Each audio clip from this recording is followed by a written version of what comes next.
crispy.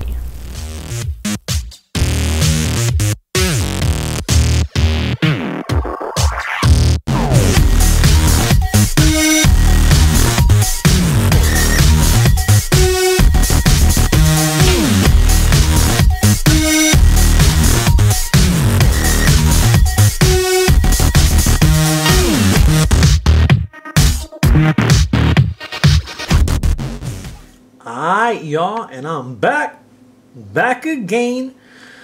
Alright, so here we have a dial that I've actually wanted to work on for quite some time, with time being limited on my end. And you know, although it was something I wanted to do for a personal dial, it was real cool that somebody hit me up and wanted a Punisher Hideout. With the new Mesco Punisher, you know, hitting the streets a couple months ago, everyone's doing something with that Punisher figure that looks amazing. And I think they released an extended or a special edition Punisher Mesco where it had more weapons and so forth and so on. So a lot of people were jumping on that amazing Punisher figure. So I was hit up by a gentleman on Instagram. And basically, I wasn't hit up. He actually put it out to a couple of dial builders, and he said, hey, listen, I'm looking to do something like this. Who has the time and who can do it? So I hit him up, and I told him, hey, listen, I have some time. Let me know what you're interested in. And he had actually posted the picture when he was looking for somebody to make a dial. He had posted this picture right here. Okay, here we go. So he wanted something similar to this. And so I thought it was dope. I thought it was great. This is great. Punching heavy bag is something I've done before, or Joanne has done, Priceless has done before. So I knew I can take care of that. My biggest challenge was going to be those screens, or those blinds rather. I actually hit up my boy George Barreto because he had actually posted a picture a while ago, a Walking Dead with Coral picture, in which he was in front of these mini blinds, and I wasn't sure where that was from. So I hit him up, and he told me it was a Little Nicky playset by McFarlane. So I looked that up. He sent me his picture, so I was able to take some reference info from George's picture, as well as you know, looking it up online. So what I did is I created these mini blinds, and basically the way let me bring the light over here. The way these work is I went and bought a long balsa stick. I think they're usually about, oh man, I want to say 36 to 48 inches long. What I did is I just, you know, I measured the window out, and I think the window's like 3.5, so I made these 3 3/4 inches, and then I drilled a hole in every. These are all individually drilled holes, but I will stack them up like 2 or 3 at a time. Drill the hole in, and then what I did is once I finished creating this, it was a little too short. Like it was like it ended up here somewhere. So I just stacked up a few more. Let me see if you can see. I stacked up a few more skinny sticks, and made it seem like some of that blind had been open. And then what I did is actually Priceless had I'm doing these I'm working on this in our bedroom downstairs on our desk, and I'm like, yo, I need some sort of string, something that is white and can work for this. So Joanne sews, and she doesn't sew as much now, but she used to. So she has a lot of shit sewing wise. So I went to the back. The first thing I see is a brand new roll of this cotton string thingamajig. So I used it. The great thing about it is that what's holding these up is actually just little bits of glue from the glue gun. So when I would mess up, the glue would peel right off of the string, which was great. It wouldn't damage it or anything, I guess because it was coated in cotton, or it's cotton or whatever it is. That's all it is. So basically drilled the hole in every single one, and put the string in, knotted it at the bottom. So it's just a knot at the bottom. You can see that. And then I would put one in, put a little bit of glue, let that dry, put another one in, a little bit of glue, and so I kind of did that and was able to create that. And I was very happy with how this came out for a couple of reasons. First and foremost, it's pretty durable. Second of all, it gives you the ability to open up some of them a little bit wider, so if Punisher was looking out, you can also kind of put it back to normal, and it's you know, it's flexible. You can kind of get out of the way. So I was real happy with that. That was the biggest challenge I had in terms of what I wanted to make with this dial. Originally, we were gonna go with a mattress, with that mattress there, but I saw a couple other Punisher dials, and they were using mattresses as well. And I was like, you know what? I think it'll be cooler if we give him some furniture. So I went to the art store and actually found these at the art store. And they were $1 each. And they were just raw wood. And so what I did is I painted them up. As you can see the color of the raw wood right there underneath. But I painted them up. I just wanted two different colors. Scuffed them up a little bit. Wore them down a little bit. And so now he has furniture. So he can sit Punisher down here. He can be cleaning a weapon or what have you. I will post a shot that I took with Punisher just going through some paperwork and the sun, or you know, the sun coming in on him, although it was just a gel, a yellow gel that you put the light behind and makes it look like sun. This rug here is actually custom made. This is a piece of I had bought this big piece for dojos, and I just cut a little bit, and then what I did is I taped off this section and used just some brown acrylic paint and just kind of dabbed it in there to create kind of a custom rug that I wanted to do. That's just a prefab doorknob, you know, dollhouse doorknob. This here is a little peephole. Now, let me see if I can get the focus. This is great because I had just put a nail and it didn't look like a peephole.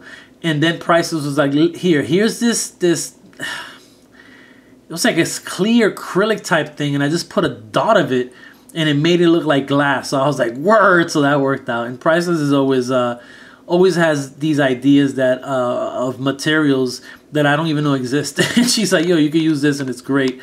Found this clock on sale at the art store. The same day I got that furniture, found that clock on sale. It was like $1.50. So I was like, you know what, let me get that.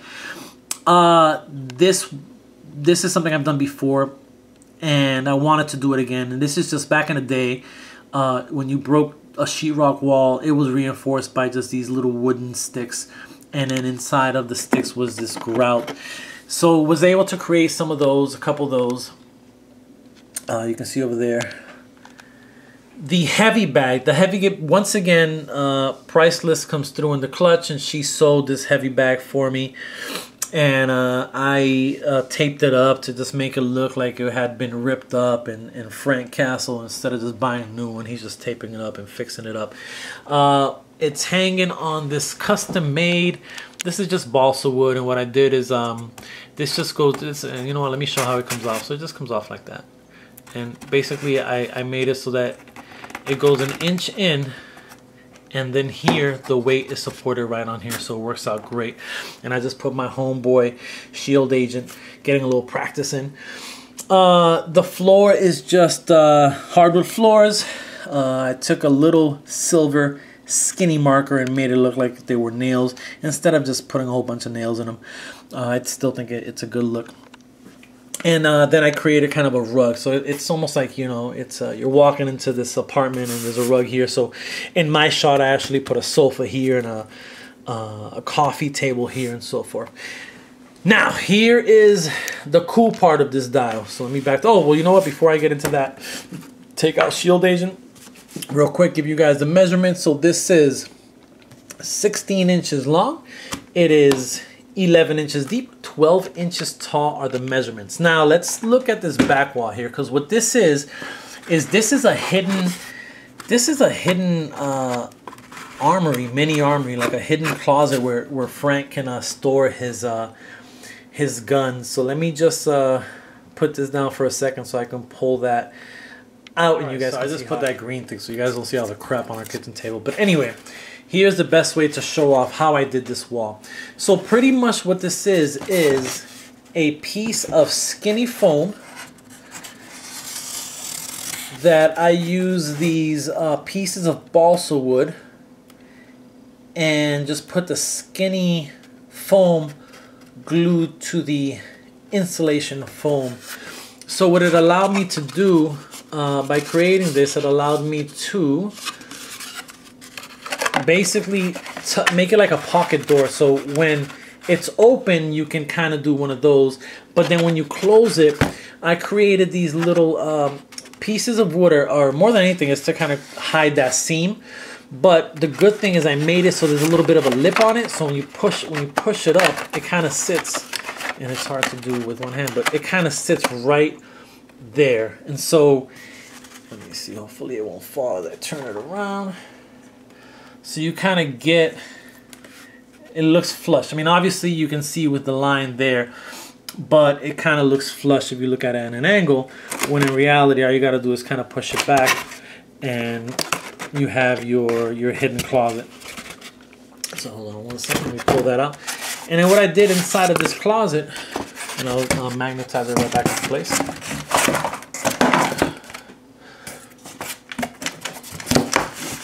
And so what I did is I just put a sewing mesh, and actually I'm gonna glue this down because I don't like it that it's doing that. I put some sewing mesh there, and I'm gonna send the client some of those nails that are kind of like L-shaped, so that he himself can put them where he wants the guns to go. Again, I had set up a display showing the guns being racked up here, but what I just use is a poster, sticky poster stuff, and I put it down on the back of the guns and put it there. So I'm gonna give him the opportunity to puncture these in whatever way he feels best for the guns. So I made it so that the rifles and the longer guns can go here, the handguns can go there, and I just separate it by that. Yeah, I think that's pretty much it. I'm really happy the way that came out. And again, and I like the fact that this door, you know, you can actually you know, hide this door. You know, it's a pocket door, so you get to, you know, kind of put it in there. And if you just wanted to have Frank opening it a little bit, or making believe there's a button back here, putting his hand there and just kind of started to open it up. You can put some lights. You can actually shine some lights from up here, some spotlights or what have you. So I was definitely happy with how that came out, man, and I'm really excited about this dial, and I can't wait to send it to the client. Just finished the heavy bag this morning. I was supposed to have this done by Monday. Here we are, Thursday. Priceless is a very busy person. She's a very busy person, so she didn't get a chance to sew this up until Tuesday and today. And then yesterday I created this part, and then you know, so it's all ready to go now. And the last thing that I need to do is just find a box so I can fit this, and we are good to go. But yeah, man, it's always fun to work on projects that you yourself wanted to kind of do. And then somebody hits you up and says, hey, I want a dial, a Punisher hideout. And you're like, word, that's something I've wanted to do, so this is great. So you can get some great angles with the bag. And again, you know, I try to make my dials so that there's as many angles as possible to take pictures and make good use of it. I'll post some pictures at the end of the video. If you have any questions, comments, concerns, drop them down and I'll hit you guys back up. And I'm out. Peace.